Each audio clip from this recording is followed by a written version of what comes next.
Hi there, my name is Wayne Hedlund, and today we're going to talk about team meeting management inside of Asana. One of the most often asked things that I get from my clients is, hey, is there a way that we can manage and facilitate our ongoing or weekly or quarterly, whatever it is, meetings within Asana? Is there a way to do that effectively where everyone has visibility on what's coming up? We can see the agenda items, people can add agenda items, we can kind of triage and set them up the way that we want to. We can see, have access to past decisions that have been made, look at past meeting notes, etc. And actually, a couple of years ago in 2023, I produced a video here on my YouTube channel about how we can use Asana for this. Since then, I have made a lot of improvements to the system that I find that most often I tend to give to my clients, and they actually really enjoy and use it. Recently, one of my enterprise clients asked me to implement this for them so they can roll it out to the various departments on their team. And as I was developing it, I realized, hey, I can tweak this and let's fix this and let's add some value to this. And so in this video, I want to show you kind of an update, it's an upgrade to the team meeting management system that you can utilize within Asana for your team. Now, keep in mind, what I'm about to show you is an evergreen or an ongoing, it's a living document. It's an ongoing project that you will use over and over and over again for your individual team meetings. If you have more than one team meeting, you might want to use more than one project, especially if it's different kinds or different departments or different groups of people. But the idea is that for your ongoing regular team meetings, you would use something like this. So what you're looking at on the screen would be kind of an example of the overview tab. We would invite the various people who are part of the team into the project so that they can have access to it. We'd update the project description so that as we invite people in the future, they'd be able to very quickly pop over here and see what's going on. You'll notice off at the top here, I've got several tabs as well. Let me walk you through those and just explain what they are. So first of all, the meeting management, that's where we're going to live, eat, and breathe when it comes to meetings. We'll look at that here in a moment. The agenda log is where we're going to see a history of past conversations that we have had. So, for instance, I can see last week, as of today, on August 27th, these were the different agenda items that we covered. They've all been marked as complete. And I can see, hey, on August 13th, it looks like we went through these ones, August 20th, etc. You can also see the agenda type, who facilitated the meeting, and even how long we estimated that conversation would happen. Again, kind of a sneak peek of our meeting management. Then we have the action log. The action log is where we would see any action items that we decided to follow up on in the meeting that were completed. We'd be able to see them here to be able to just kind of keep track of, hey, what were those meetings? And we can kind of sort them and view them. We have a decision log, which lets us see not just decisions that have already been determined, for instance, approved or rejected, but upcoming decisions that we're going to be discussing in a future or upcoming meeting. And so again, this is a decision log, and we'll talk about how that functions and works. And we have a usage guide, which is basically just an explanation of how to use this entire space. And then messages is for team members, right? So this is a place where you could, message one another back and forth to have conversations about, in particular, the team. Hey, are we still meeting next Tuesday, or are we going to reschedule it to Wednesday, etc., that kind of thing. So let's just go ahead and jump into the meeting management area, because this is actually where you'll spend most of your time. Let's look at some of the sections that we see over here first. We see that there is the current agenda. So the current agenda section is meant to be the agenda items that we have curated or pulled together for our next meeting. So as of today, I have my meeting with my team, let's say every Wednesday, and today happens to be Wednesday. So here are the agenda items that I have curated for today's meeting. But let's say the meeting was on Friday. I might still pull them in here, but I would just set the due date for those to be Friday instead, right? So it doesn't really matter. The due date is what I use to help us track when the different items are going to be. You'll see why that's important in just a moment. But again, this is the current agenda, the items that we are going to discuss today. And of course, I can, drag and drop and reprioritize these if I want to.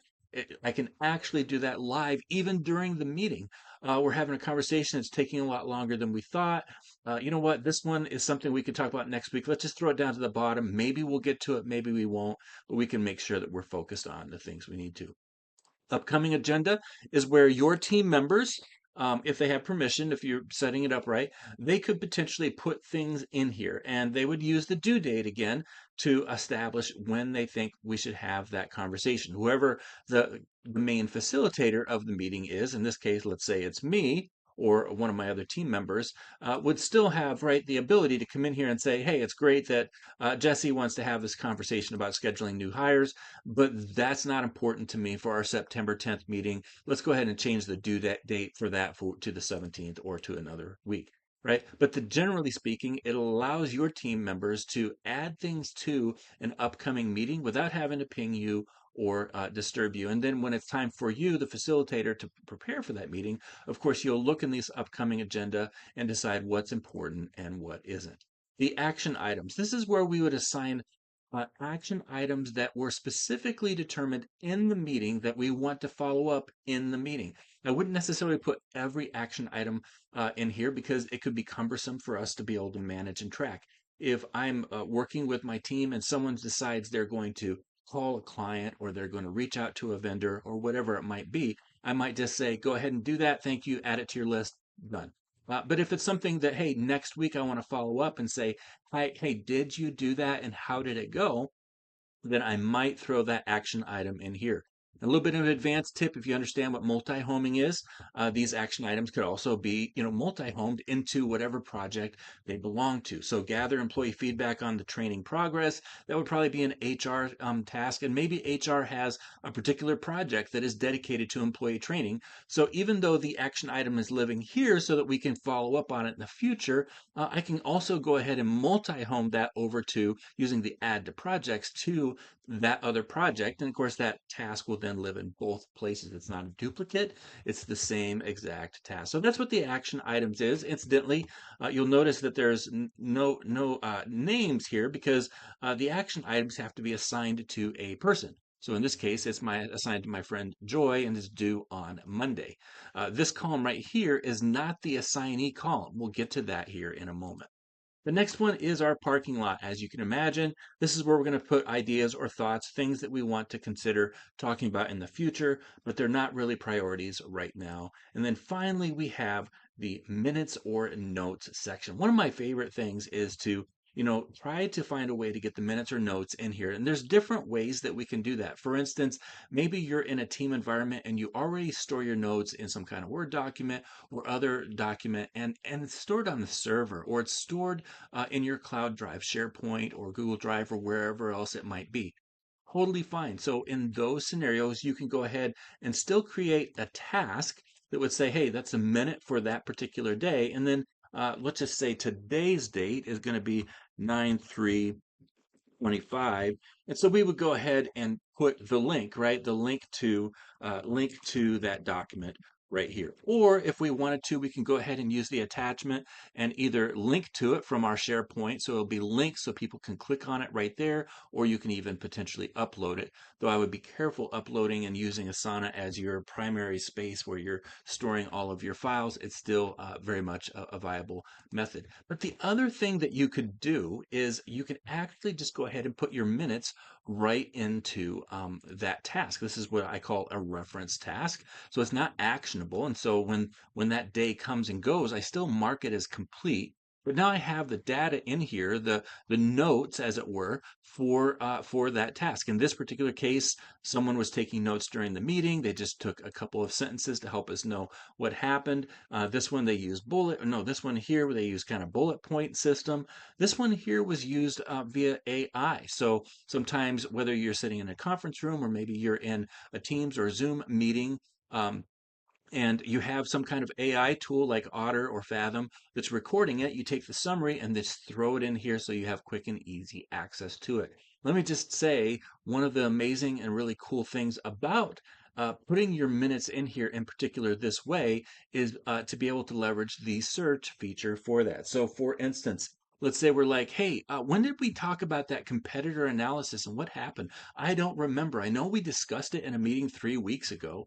We can come up here and search. Now, here's what we're going to do. This is the trick that I use, at least, is I always put the word minutes within the task that's associated with that reference. So I'll come up here and I'll say competitor analysis, and then I'll type the word minutes right there, okay? Because that's basically telling Asana that's what I'm searching for. I'm not searching for a task, I'm not searching for a project, I'm searching for a minute about that. And when I hit enter on my keyboard, it's going to basically pull up that task that had that information in there. So now I have quick and easy access to that. So for instance, another example is distribution, whoops, distribution delays, right? So we talked about that at some point.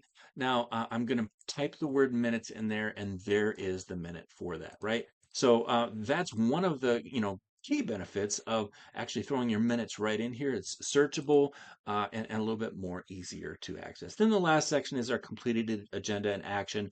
This is where we create a couple rules and tell Asana, hey, when we mark these tasks as done, go ahead and throw them down here.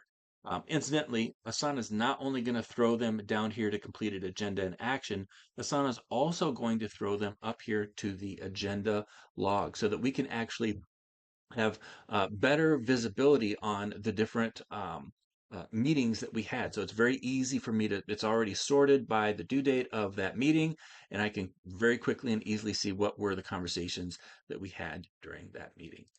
All right, the next thing we'll talk about is some of the columns that we have here, some really kind of neat functions and features. So first of all, I created a custom column called facilitator. This is not meant to be confused with the assignee column. When I assign this to a person, as a matter of fact, I can assign it to more than one person. So both Jesse and Fred are in charge of this conversation. It doesn't add it to their My Tasks. It doesn't do anything. It doesn't ping them or notify them. It just lets us know, hey, these are the two people that are going to be facilitating that conversation. We have the due date. I've already talked about why that's important. And incidentally, I'll just mention a couple automations that I threw in here. So for instance, this September 10th, I already have curated or pulled together the list of conversations that I think we're going to need to have on September 10th. So I actually have it set up in here so that Asana will automatically move these tasks that are for the upcoming meeting 3 days prior to September 10th. So with that September 7th, Asana will automatically throw them up to the current agenda for me. So again, just utilizing Asana's nice features there to be able to get some automation done, get some things done for me.